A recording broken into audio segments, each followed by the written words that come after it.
Imagine waking up one morning to find an email in your inbox with the subject line, "I love you." Would you open it? Well, back in 2000, countless people did, and their lives were never the same. Now, let's rewind the clock to the year 2000. The dawn of a new millennium brought with it a revolutionary yet devastating piece of malware. The I Love You virus. It's not your typical love story. Today, we're going to explore the origins, the impact, and the mystery surrounding the I Love You virus. Stick around to find out the mysterious email. As you double-click that innocent-looking email, a malicious code was unleashed. The virus began its relentless journey, infecting your computer and spreading through your address book, sending the same message to your friends, family, and colleagues.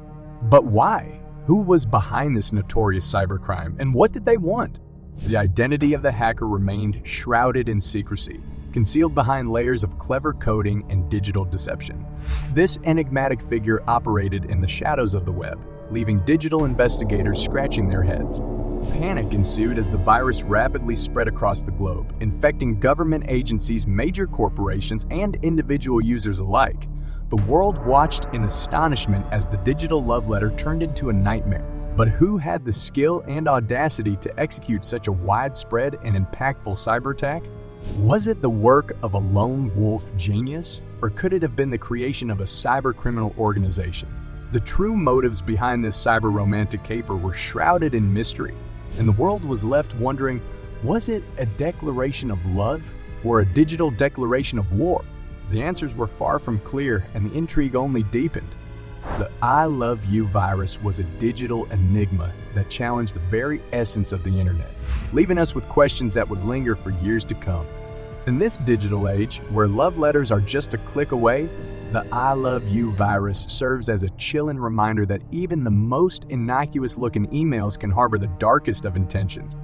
The origins? Our journey takes us to the Philippines, where the I Love You virus is believed to have been born. The year was 2000, and the internet was evolving rapidly. Amid this digital revolution, two young programmers, Juan de Guzman and Renal Ramonsi, found themselves at the crossroads of history. De Guzman and Ramones were not seasoned hackers. Instead, they were computer enthusiasts looking to make their mark on the emerging cyber landscape. Their initial project was harmless, a simple program designed to steal internet access password.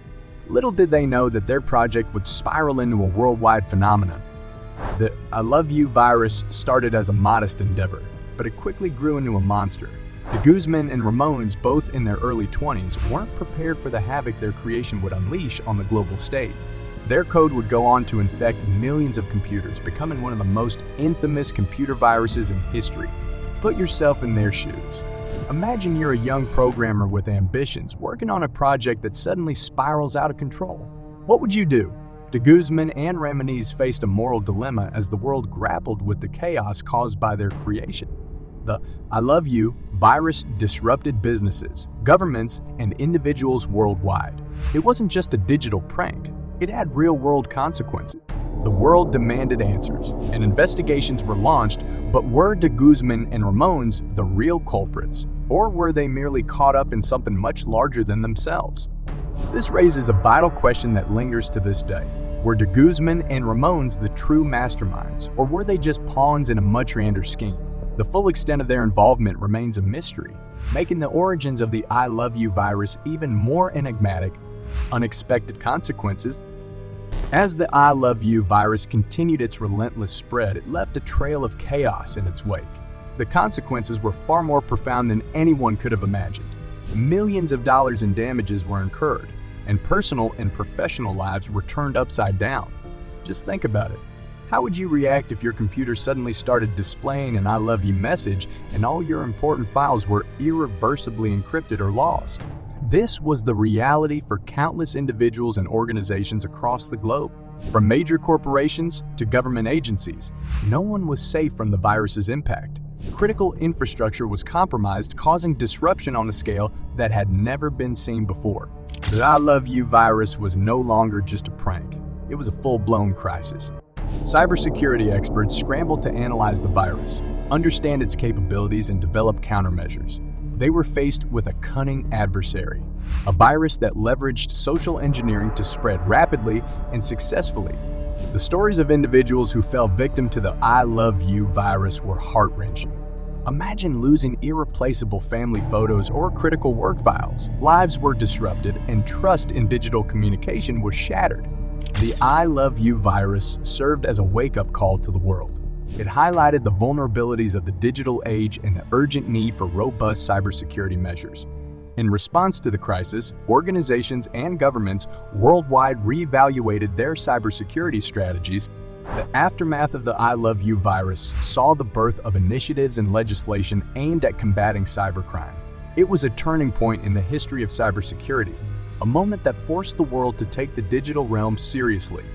The legal ramifications. As the dust settled after the I Love You virus outbreak, the world demanded answers. Governments and law enforcement agencies from around the globe were determined to track down those responsible. But the quest for justice was no straightforward task. The trail was tangled with obfuscation, and the real identity of the hacker remained elusive. While O'Neill de Guzman and Reynel Ramones were initially prime suspects due to their ties to the Philippines and the virus's origin, pinning down the true culprits proved to be a complex puzzle. The I Love You virus triggered international cooperation like never before, with cybersecurity experts, law enforcement agencies, and governments working together to understand the scope of the attack and identify the perpetrator. It was a global effort to bring the digital criminals to justice. As the investigation progressed, it became clear that the true culprits might not have been de Guzman and Ramones.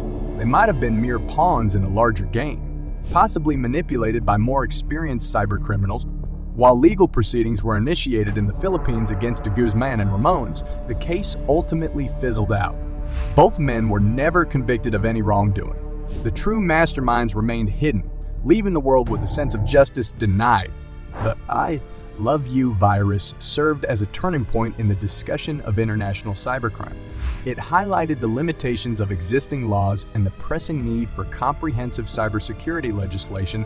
In response to the chaos wrought by the I Love You virus, governments worldwide began to enact legislation to combat cybercrime and protect digital infrastructure.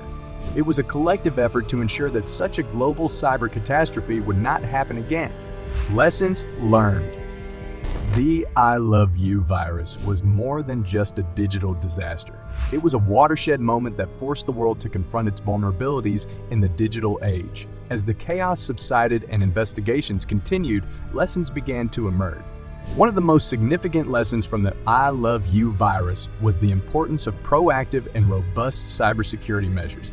Individuals, businesses, and governments worldwide recognized that they needed to fortify their defenses against evolving cyber threats. Public awareness campaigns about online safety and cybersecurity became more prevalent. People began to understand the risks associated with opening suspicious emails, downloading unverified attachments, and clicking on unfamiliar links. Individuals and organizations became more vigilant. They adopted proactive measures such as keeping their antivirus software up to date, using strong, unique passwords, and regularly backing up their data. The I Love You virus was a stark reminder of the need for constant digital vigilance. The virus also triggered international cooperation among governments and organizations. Sharing threat intelligence, collaborating on incident response, and coordinating cybersecurity efforts became essential tools in the battle against cybercrime. In the aftermath of the I Love You virus, the cybersecurity landscape evolved rapidly. New technologies and strategies were developed to detect and mitigate cyber threats, making the digital world safer for everyone. And there you have it, the intriguing tale of the I Love You virus, a virus that started as a message of love and ended up causing chaos on a global scale. But as with any good story, it leaves us with questions that remain unanswered. Who was truly behind this attack? What were their motives? We may never know, but we can certainly learn from the past. If you enjoyed this video, click the next one shown on the screen. I'm sure you'll like it. Thanks for watching.